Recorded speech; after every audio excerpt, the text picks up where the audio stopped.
BowTie Barbecue has always been a work of passion. It takes time, skill, and a blend of perfect temperature, wood, smoke, and meats. We just took it up a notch. Taste the passion. BowTie Barbecue, 6724 Waters Avenue, Savannah. This is the Danny Britt Show live from BowTie Barbecue. Christian Gokel alongside the head football coach for your cadets, Danny Britt. And it's the show we never want to do, but we got to do it. The season recap show after a tough third-round loss at Blessed Trinity. The season, unfortunately, has come to an end for the cadets. 3 straight road games, and the third one just a little insurmountable there for the cadets. And, Coach, just I want to dive into the game, and we'll have a chance a little bit later in the show to talk about the guys who played their last football game. And then towards the end of the show, we'll take a look at next year's squad that's just uberly talented. But it seemed to me 3 weeks in a row of over 4 hours of travel against very, very good football teams kind of caught up to you a little bit. Couldn't overcome another slow start there, and unfortunately, season comes to an end. Yeah, definitely. And, you know, we said, we don't know why we kept starting slow. We started slow once again, and we just could not come back from it. And, you know, I don't know that the travel was part of it, but it certainly didn't help. Yeah. And, you know, played a very good football team, very well-coached football team in Blessed Trinity, and just could not overcome the mistakes we made early. And I don't care what level it's at, NFL, college football, or high school, just hitting the road against excellent football teams in the playoffs that many times. It's like you're playing with chances. And I was kind of thinking about it on the ride back. It's the razor-thin margins that you guys now have playing in 4A against the region that you're playing. Right. It's a punt return or a tipped ball for an interception against Perry, against potentially being a 2 or a 1 seed. Right. And that one. So it's just those couple of plays where in the moment you don't know how season altering they can be. It's kind of like playing in the SEC. Those are the margins you're going to have going forward. And we knew that coming into the year. We've talked about that numerous times on this show. We've talked about that as a team. That's just the way it was going to be. Everybody was good. Completely different thing where we in the past have been in a region where, quite honestly, we didn't even celebrate, didn't even talk about winning the region. It was just expected. Yeah. This year was different, and it made the smallest details made a huge difference. We could have just as easily won those games and won the region and be in a whole different situation, but that wasn't the case, and we continue to fight and continue to do well. I'm proud of the team, but that's the razor-thin margin like you talked about. And, Coach, the story of this game against Blessed Trinity, Stephen Cannon makes his return for the first time since early October in the Ware County game, comes in, and it wasn't just him, but the entire offense just kind of sputtering until the third quarter there. I don't know if Tom Brady was behind center, if he would have had much more success, because it just seemed like up front weren't able to hold up in that first half. Yeah, I mean, Stephen wasn't his normal self. We shouldn't have. I didn't expect him to be 100% back to where he was, but we should have understood that 6 weeks. I don't care what you're doing, you can't miss 6 weeks and all of a sudden be right back there. It just doesn't work that way. And he missed a few things early. He got better as time went on, as you would expect. But they were doing an incredible job up front, and they just whipped us. They whipped us up front the whole night, and no matter what we did, they continued to whip us, and credit to them on that. And if you play against a team that feels like they can have success both stopping the run and rushing the passer with 4, it makes it pretty difficult on your offense. It makes it impossible, really, and that's what happened. They got into a situation where they didn't have to blitz, and they were just dropping back and just letting those front 4 get after it and playing defense behind them, and we were in trouble. And defensively for you guys, I thought kind of similar to the week prior with the offense kind of sputtering and putting them in tough situations time and time again. I thought the defense played really well, but the backbreaker was, after being on the field for so long, the touchdown right before half to go up 17-0 instead of 10-0 really kind of put the onus on the offense and a whole lot of pressure going at halftime. Yeah, it kind of broke her back there. Defense played incredible. That we gave up the opening drive, which they did a good job, and you could tell they had in mind what they wanted to do against us, and they marched it down the field and scored.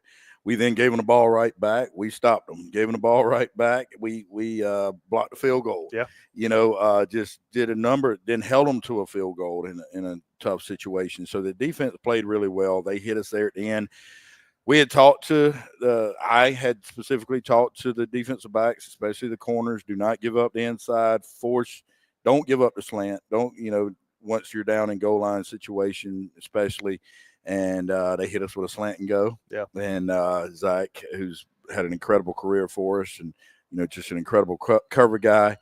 On number 6, he covered up that slant, and that guy went slant and go, and he was open. So, we forced them to do the harder part of that, and that kind of, you're right, it broke our back. Now, coming into the second half, again down 17-0, but it felt like there was a lot of fight with your team coming out. The offense came out, put up some points, even if it wasn't in the quantity or the speed you wanted them to, right. And then defensively never quit. So either way, fought until the end. We did, and we came out and we drove down, got a field goal on the first drive. It certainly were needing a touchdown there, but we got that field goal and then kept fighting later and got the touchdown, but just couldn't, so in essence we won the second half, but we never quit fighting, and the boys played hard and they did what they were supposed to do, and we lost to a better team Friday night. And in retrospect, I know it's easy to put on the hindsight glasses and look back and play Monday morning quarterback, but when you look at the game plan coming out in that first and second quarter, anything that you take away that maybe you can use in years to come? Oh gosh, yeah, and you're always learning. We're always learning. In retrospect, we still would have started Steven, maybe have a little more packages with Amari to be able to do some different things now, which was a conversation for the second half. But then honestly, we came down and started moving the ball, and we moved the ball more in the second half. So we felt like that was the right thing to do. When, he started getting a little bit of a rhythm there. So, and there's a number of different things. We've already started meeting as coaches, talking about, things we have to do better, things we have to become better at for next year. I know there was one point at 17-3 where you guys did get the ball back, and it was you kind of had to trudge to get any kind of yardage. And again, it's just a very good defense you're going up against. But there was a post route to Bubba that was a hair from hitting. I know it hurts thinking about it right now, but I mean, that could have just completely changed the complexion of the game. So even with being down that big, still felt like you had the weapons. It's kind of like Golden State, where it's just like they had so many weapons. Even if you have a 10-point lead, you can't let off the pressure. And that's what I thought Blessed Trinity did a good job of. Is just they never took their foot off the gas. They never did, and they continue to play, and they continue to do what they do. Continue to blitz, continue to throw the ball, whatever it did. They needed. They continue to do that because they realized that. Yes, and that was off the fingertips of Bubba. And that's gone. That's 6. Yeah, and it would have been 6. I was running down the field with him, and that's when, I just, gosh, it's so close. And you're right, it changes the game completely right there. Boom, right in that one play. And but that's the way it is when you play really, really good competition. You play at a high level. That's what you got to be able to do, and we weren't able to do that enough this year to get where we wanted to be. And finishing up the thoughts on that game in and of itself, I know we spoke last week, 2 very similar programs, 2 very similar teams. This one kind of built in similar ways, where they had good offensive line, a dominating defensive line, guys in the secondary that feel good, and both teams very well coached. It just seemed like the plays that needed to be made, they were 9 for 10.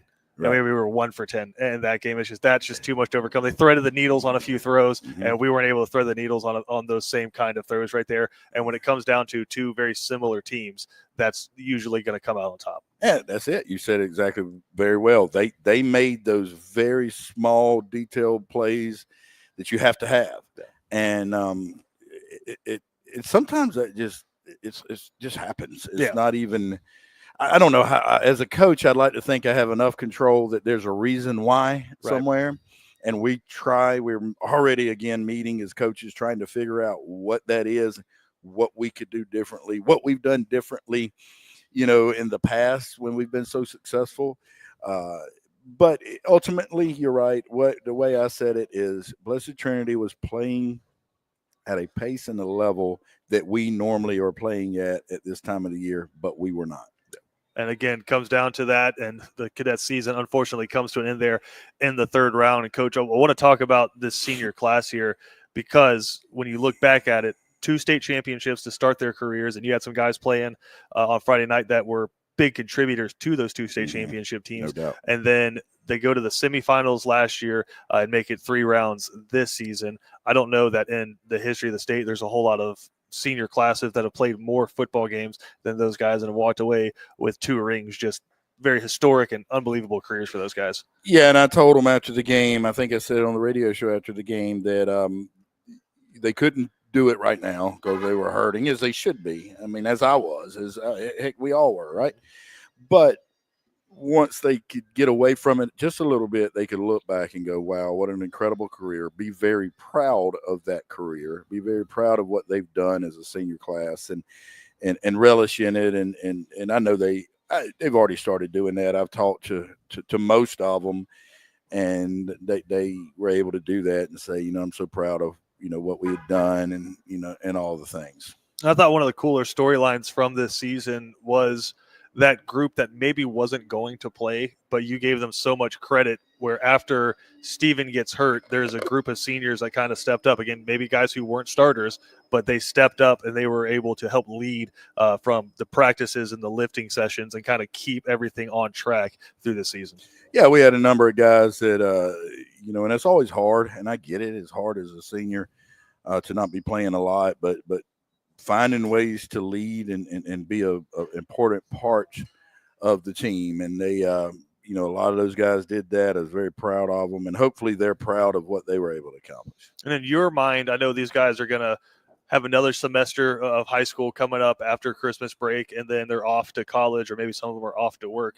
But in your mind, what do those 4 years playing football for you, and even the years prior just playing football in this program, what does that set them up, and how does it help them as young men? I think, first of all, I hope they can all look back and pull from it in every phase of life. And by that, I mean, when things are really tough, hopefully you can look back and say, man, I remember that summer when, I'm going through this, and we're on the 21st sprint, after an hour of weightlifting, and I'm thinking, can I make it through this? And you realize you can. And realize, the tough times are just making you tougher. So I hope when they're in those situations, when they're in their great situations, they can remember and reflect back on times when, we won a game, or they had a big,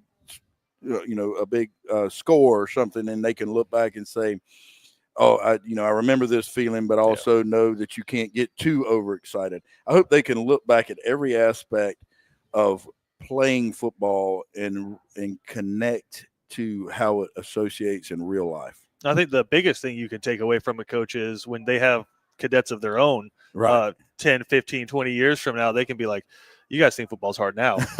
You should have known that guy I was playing under. You don't know what a practice is like unless you've been doing a Danny Britt practice. Yeah, that's always the thing, man. It gets harder and harder as we go, right? Yeah. Just like we get better. I am so much better now. Yeah, you said the 21st sprint. It was actually 40 sprints that we had to do. No doubt. Those fishes just get bigger year after year. They do.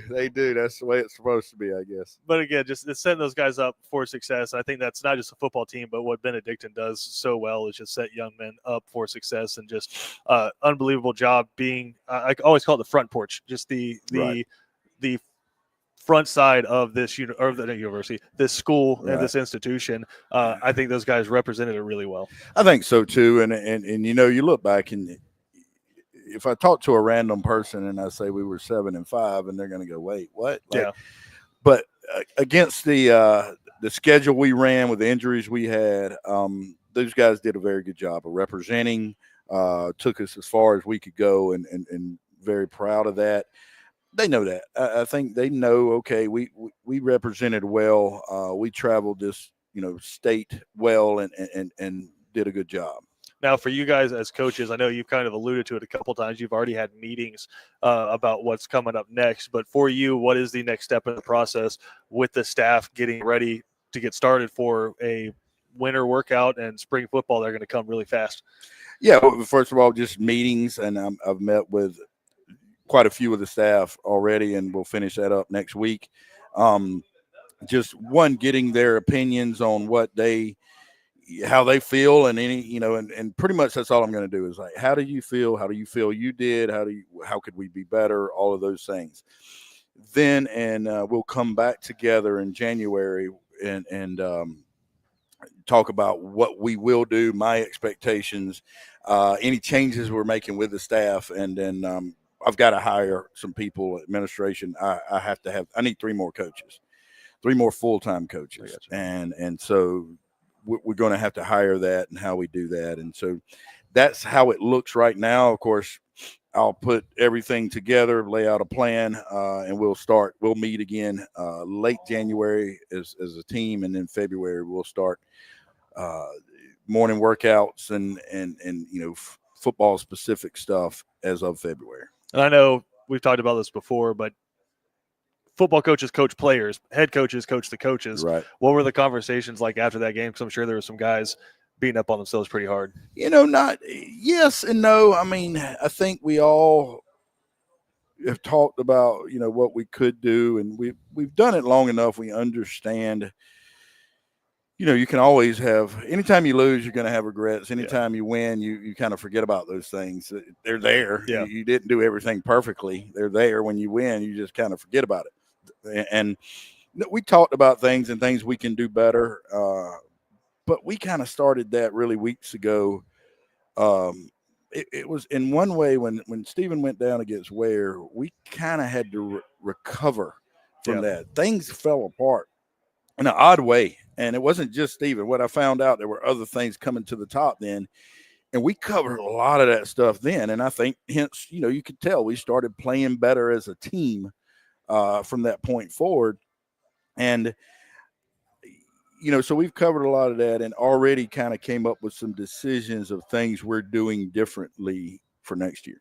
Again, it's going to be a fun one, and we're going to come back. We're going to talk about what that team's going to look like next year, because a lot of sophomores and juniors that contributed in big ways coming back next year for the Cadets. We're going to take a break, take a look at that 2025 version of the Cadets next, right here on the Danny Britt Show.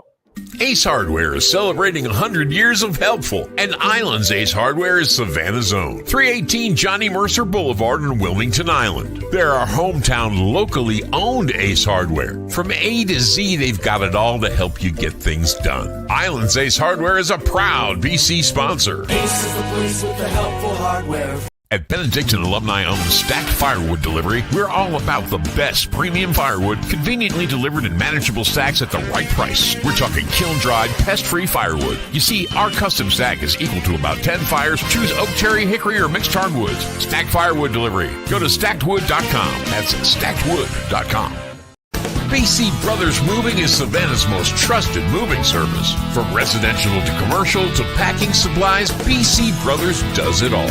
Let BC Brothers' energetic, trustworthy team wrap it, pack it, and move it for you. Check out BC Brothers online at bcbrothersmoving.com or give them a like on Facebook. The honor, the heritage, the tradition of excellence. The home for Benedictine Cadets football is WatchBCSports.com. All the games, play-by-play, and in-depth analysis. Home of the Danny Britt Show. Be a part of the action as your Benedictine Cadets take the field in their quest for yet another championship. On the official home of the Cadets, WatchBCSports.com. And look for us on Facebook and Instagram at WatchBCSports. So this is the Danny Britt Show. Christian O'Kell alongside the head football coach for your Cadets, Danny Britt. And Coach, we were just kind of talking there, excited because a lot of the players that you have coming back. There's some years where it is just attrition, and you look and you're like, I'm losing 16 people, 16 starters. That's not quite the case this year. But one spot that you are losing, basically everyone, is across the offensive line. Right. Just give us kind of a synopsis and what you're expecting, what kind of returning experience we have, and who some of those guys are going to have to step up, because losing a lot of starts on that offensive line. Yeah, we're losing an entire offensive line, and that's going to be a major point of emphasis. Now, we know that. We've known that the whole year.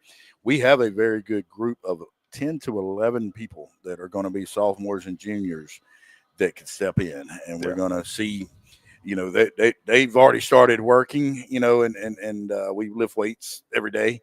and that's a major part of it. So I think it can be a very good group, but they're going to be inexperienced. But it can be a very good group that we're excited about, and there's 11 of them that we sat down and drew up across the board that are going to be vying for those 5 positions. And we talk about it every year. Where you can't replace that guy, right? Where he's been so productive, you can't replace him. But it's felt like there's someone in the pipeline. It's the freshman that got in for 10% of the snaps, and you don't really talk about him. But then he gets in the weight room for another year. All of a sudden, he grows 2 inches during the summer, and he's a huge contributor. And I think a great example of that's Thurr Scroggins, where he came in and he was wearing like a 60s number, I think, 65 as a freshman. And you're like, this guy's good. He's got the big old backside, and he can really move, and he can push some people, but he's getting pushed around a little bit too. You're like, but he could be fun. But he listen.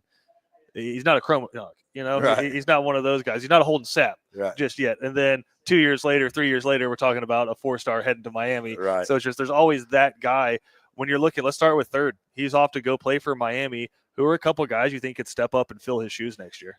Yeah, well, there's a number of guys, and Bennett Conaway is a guy that is athletic and, a big body and physical football player. He is the number 2 guy that will step in for his that position, and so we're expecting big things from him. And then on that defensive line, we got a number of guys. Jameer Lee, of course, who started some, and as a freshman does, kind of waned off a little bit. Sure, just because it's a lot, and but can be a very, very good football player. Along with Gavin Smith, a sophomore who.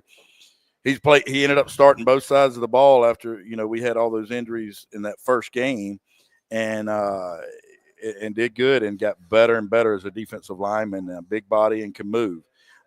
So there's a number of guys that we're expecting. Aaron Brown, who's a freshman who can really move and can play football well. We'll expect big things from him on the defensive side of the ball for sure. And I know this junior class that's going to become seniors next year, we kind of talked about this with college football, where it's like with NIL and transfer portal, it kind of changed everything. But the typical team, you kind of go in valleys where it's you get a really good group and you kind of build them, and you have to take advantage of that year. Right. I kind of feel like that kind of wave's building right now because you have an uberly talented junior class coming. We do. It's a very talented class, and extremely excited about them. And I've already started meeting with a few of them and talking to them and what the expectations will be, and what we're going to eventually sit down and say, hey, what was wrong from last year? What do we not want to do? What do we want to make sure we do?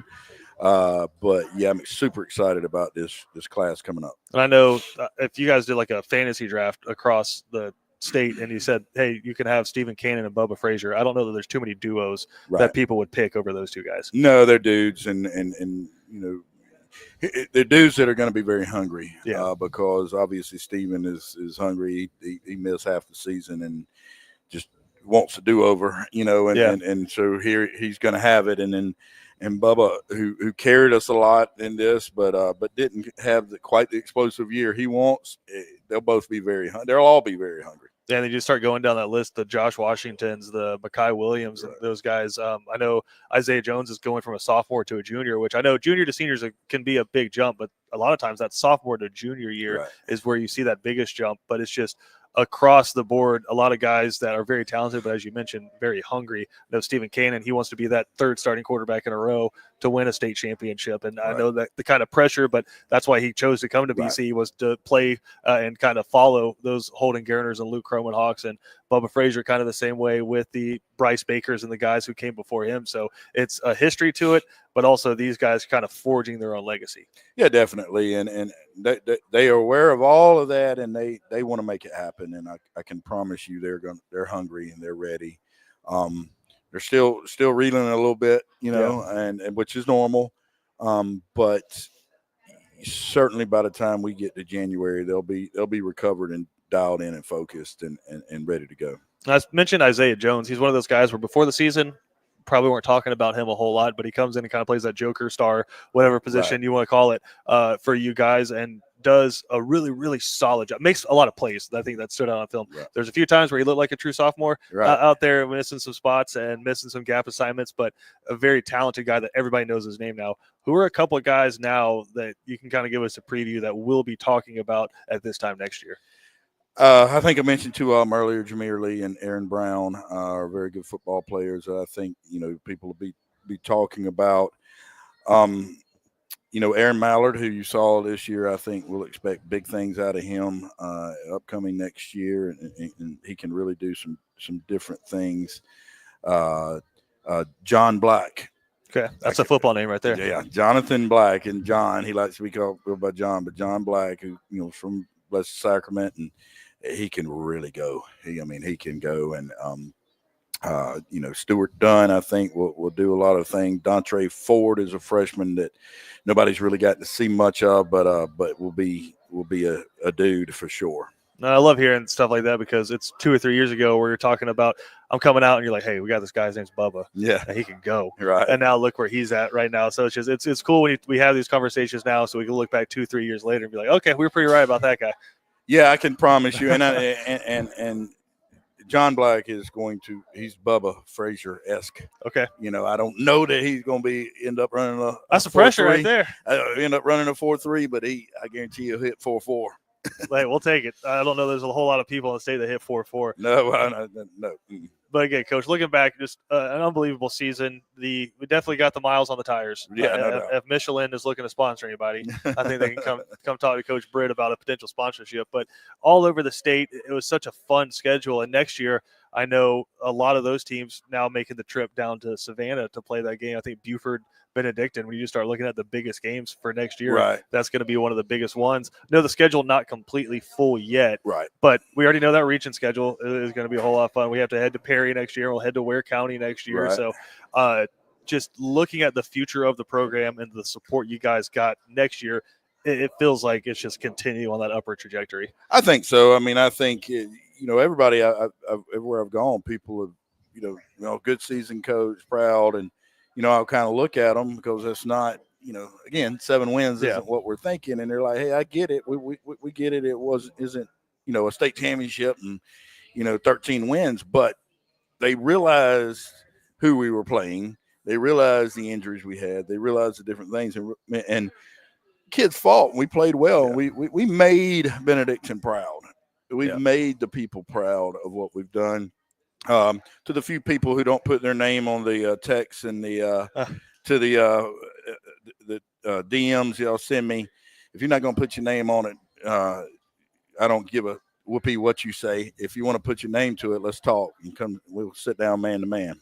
Have a whiteboard breakdown. That's it gets ugly real fast. Yeah, we have a lot of things we could handle. We can handle it all kind of ways. But anyway, I'll leave it there. Well, Coach, I want to ask you the last thing before we let you get out of here. But for you as a competitor, how does this season kind of stack up against some of the ones in the past? Because you mentioned it, there was a lot of times where you didn't really have to bear down until the playoffs started because you felt like, hey, we walk out on the field, we have the more talented team. That wasn't the case a lot of times this season. So for you, having to go in every single week knowing, hey, it's a 50-50 kind of coin flip against these talented teams, in retrospect, looking back at it now, how much fun was that for you? It was good, and I like it. Sometimes I'd wake up in the middle of the night and go, what have I done?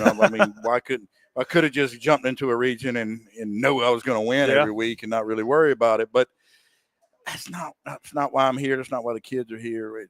And really, are we making them better? No. Right. So I'm proud of that. I look back and I can be proud of how hard we've fought and realize how close we were. We could also have just as easily won every single one of them.